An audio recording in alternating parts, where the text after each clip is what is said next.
go back to the fact that this is also a political process. Now, if you look what we did in Palestine, I used to work with the Palestinians.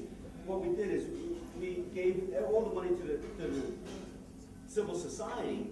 We did not support the government. The people became alienated from the government. The election came, which of course that we supported, and everybody voted for Hamas.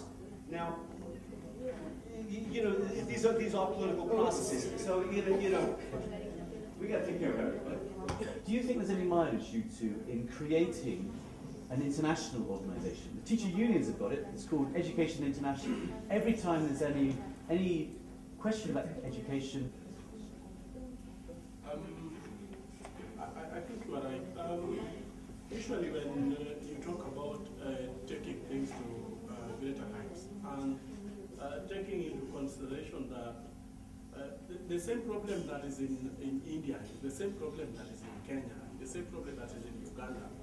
One time I was sent to Uganda to go and do some things, and Uganda has association for private local schools in Kampala. In Kampala there are 4 sub-counties, and in Kampala alone there are over 400 private local schools. And when I was talking with this friend of mine that I went to visit, and then he decided to take me down the schools, what did we find placed in the doors of the head teachers, bearing the local authorities logo that, please, if you don't, I think they were supposed to pay some money. If you don't pay this money by this specific time, we are going to close the schools. So then you look at it, the same thing is in Nairobi. Like for example, in Nairobi, the local authorities, every beginning of every year, there's some money that you must pay. You don't pay that money, you are put in police cell. So it is just like the same thing that is happening in Kampala, it's happening in India. So I imagine if we could maybe extend the association to cover a larger region, then it becomes a bigger voice. Then that bigger voice, I think, would help us to eliminate certain of these laws that is not giving us a good conducive environment to operate and teach children. Thank you, James. Since George has taken care of the optimistic side, I think I will try to balance it out a bit. If only all the associations in India come together, we will have such a huge association. We can just subsume all the other associations in the world. The problem is if you just go out and see in each city, there does exist a lot of associations. They're very isolated, small, and each and there's a huge politics at play. To be very honest, and my school owner friend shouldn't mind. Yeah? It's a huge politics, and if you see in reality, a lot of these edupreneurs are not actually from the education background. And a lot of school owners who have nothing to do with education, they only find this as a great business opportunity, which is fine.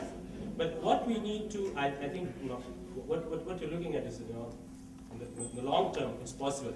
Right now, first of all, they need to see that there are a lot of, common ground, common area that they can cover together, that there are common interests that they can, fight for together, and forget the local politics and come together and work together, to fight against this common enemy called government and be in a better position locally.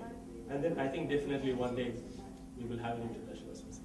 Isn't it better to kind of work under the radar, like the schools have been doing for the most part, and until you get proof of concept, until you really have something to showcase to the government? Because otherwise, government might get involved too early and start meddling in your process and get in the way of natural market forces working out the way they do. Good job. So okay, let's put somebody here, but it's not documented.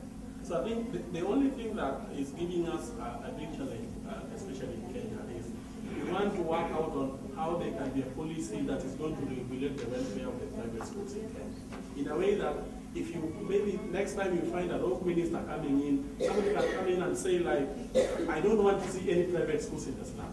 That will be the end of it, not exist anymore.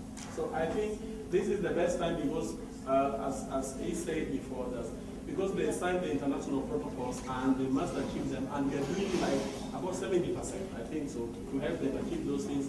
the best time for us to seduce them and to have the policy in place that maybe we say that if you want to register school, it's not 10 acres of land and 12 toilets. You can register with certain minimal requirements so long as the child is not abused in the time I would think slightly differently from your point of view, because there's no better time than now. I'll go back to what I mentioned. Our problem is not just the government, it's also how private schools are perceived. Yeah? And any government engagement is not an overnight affair. It's going to be a long-drawn process. So it's not like we don't have achievements to showcase. Just like Bob and George mentioned, how much low-cost private schools contribute to achieving the Millennium Development Goals. The problem is that it's not, open. It's not documented.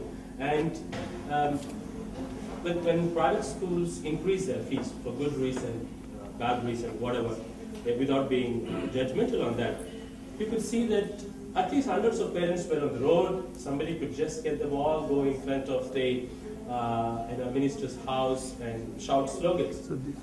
Can you do that with some people saying this is unjust? How could you ask in the new act? How could you ask all these small schools to get so many big classrooms or shut down in 3 years? Would you get anybody? No. I think if you start from now, maybe in years, you will be in a place to engage. I think we need to take care of it at every level and start from now.